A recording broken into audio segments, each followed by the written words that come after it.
Pemirsa, kami buka berita satu sore dengan informasi Komisi 3 DPR RI membentuk panitia kerja atau panja khusus untuk mengawasi penanganan kasus dugaan korupsi tata kelola batubara, Asabri dan Krakatau Steel setelah penyidik mengungkap dua tersangka termasuk Febri Adriansyah, mantan Jaksa Agung Muda Tindak Pidana Khusus. Panja dibentuk untuk memastikan penanganan perkara berjalan sesuai dengan undang-undang yang berlaku.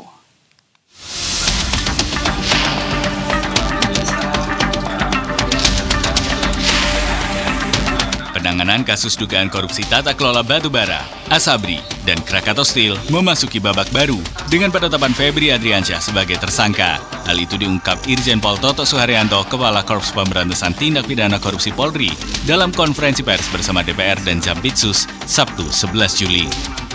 Kemudian kita juga telah menetapkan saudara FA dalam perkara dugaan tindak pidana korupsi dan atau tindak pidana pencucian uang dalam proses penanganan hukum oleh pegawai negeri atau oknum penyelenggara negara dalam perkara PT Asabri dan atau tindak pidana korupsi lainnya sebagaimana dimaksud pasal 12 huruf I kecil, 12 huruf B besar tindak pidana korupsi dan pasal 3, 4 TPPU atau Sakaran KUHP adalah 607 yang ayat 1 huruf A dan huruf B.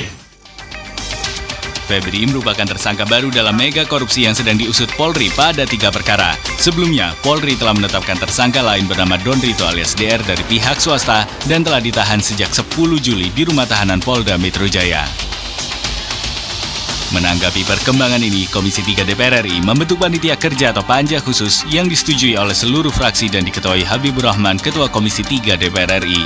Selain berkomitmen mengawal kasus ini hingga tuntas, Komisi 3 DPR juga mengingatkan seluruh institusi keamanan dan penegak hukum untuk tetap solid, kompak, dan bersinergi, serta meminta Kejaksaan Agung membentuk tim penyidik independen untuk mengusut kasus ini.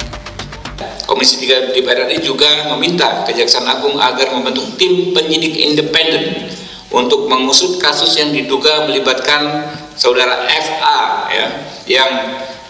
yang terbentuk dari tim yang steril dari pejabat dan tidak terafiliasi dengan saudara FA. 3. Komisi 3 DPR RI terus berkomitmen memastikan fungsi pengawasan berjalan optimal agar kerjasama antar lembaga ini tetap kokoh dan berjalan di jalur yang benar.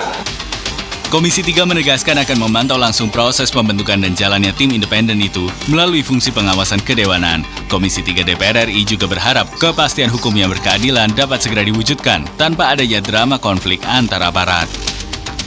Tim Liputan, Berita 1.